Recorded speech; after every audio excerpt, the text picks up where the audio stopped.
Halo day may buntag day sumapay pagmata na ko 11 na diri sa buntag. Oh, nay nangutan na day dagan kinangutan na day sa puto nagikuday. Sindi ngano wa pa man kay anak. Oh, ngano wa pa daw koy anak day. Kani nga pangutan na is very common when it comes to nagminyo kag foreigner day. Kay number 1 mingon na sila pag anak na. Kay gwapo kay nagkagliwat, gwapa kay kagliwat kay foreigner imong bana. Pag anak na sindi kay biyaan jud ka sa imong bana. Kay wa kay anak, wa pa mo'y anak, biyaan jud ka mapulan imong bana sa imuha. Mao na yung mga mindset sa mga bulok ug utok sa Pinas nga uban tawa, dili na ko ginatanan katong mga bulok ug utok nga immature, selfish. Sorry to my words but I just being direct to you dai. If you don't like it then go away, come again another day, run go away. Okay. Kabalo ka diri sa Amerika when you married with matured man, smart and not selfish and either an I. Basta ikaw rin sabot ito, paduwayan ka. Oh, dahil, I'm still only young. I'm only 25 years old. Yes, matured kong nahong kidagang ni Habal is understandable na siya dahil. It's okay. Okay, matured kong nahong, ayaw na kong kuwarin, nangunan ako sa inyo. Yes, matured kong nahong, matured kong utok. If you don't like it, then take it to yourself. Okay? Okay. Dili man gud sa Amerika dahil, samot ng maminyo kang tao nga tarong, dili yung selfish. You always think about the future of your kids. Okay? And also,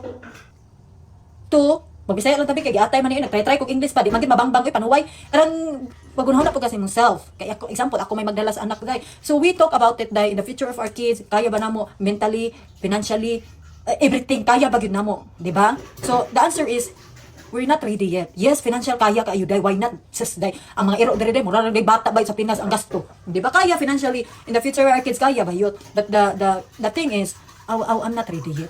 We're not ready. We're still enjoying our marriage because we're still young. We're still new in our marriage, day. Okay? Do not comparing me to other married, to other couple nga mapay pag-asawa nila, nag-anak, naburos, anak, etc. That's their own life. That's our own thing. Puyag English. Oy, mag-try man kog English day para ignorant tag-bright ka jud ba? Or di man gyud day. Oy, sige magbisaya ta balik. I'm sorry. I'm losing. Okay. It's okay, ako dahil matukan ko sinod na ready. I'm only 25 years old, ningon ta ko 21. Pilingon 25 pa ko dahil and daghan pa ko gustong buhaton sa life, daghan pa ko na-achieve na wa pa na ko na-achieve and mentally I'm not ready gyud dahil. Dili ko gusto mag-anak nga when I'm not ready. Di ko ganahan anak dahil kay basid. You know why? Daghan ko mag-research ba ako no and also na ko mga friends na mga baby and of course I ask them. But sa ko alang mindset sa ko utok sa ko I'm not ready. Di ko magpagawas og bata nga when I'm not ready. Di ko ganahan dahil. Diba? And akong partner that time we're not ready. But karon si David is ready na but he's still waiting for me. That's a good mindset gud nga. Istoryahan ninyo ayaw mo mag-anak, kaya ba ninyo buhion yung anak, kaya ba ninyo ihatag financial, pag-eskwela and everything. Dili lang dai kay magkayat ra mo dai magpaburos mag-anak. Yes, magpaburos kay para di tabiyaan sa tumbana, magpaburos ta kay anak kay sayang ang liwat. Dai that's a very selfish thing to think about it. Kung kaya ninyo this, yes, good for you. But ayaw ko niyo i-pressure ha na pag anak sindi kay sayang kayo ana sayang di ko ganahan anak dai tanggalan na yung mindset kay basig malubat ka. Okay, di ko ganahan anak dai. Gusto ko more habal gusto ko mag-focus akong bana sa ilakay. Magipagbuot dai kay bata pa man ko dai 25 pa ko dai. Unya bago pa mis amo ang pagkaminyoon, di ba? Pag upa ko diri sa Amerika, I'm only almost 2 years na ko diri sa Amerika. And we've been married for 2 years. Oh, 2 years. 2 years ba? Oh, 2 years. Kaya mag 2 years naman biday. So, sakto, mag 2 years na po among marriage. Diba? So, nga na siya, day. But we've been dating for 5 years, day. But we still, kaya ba, kung alam, mag-umiday ka na bitang LDR pa misaw naman. First time na mo nga nagkuyog each other. So, we have a lot of adjustment for together for our personality.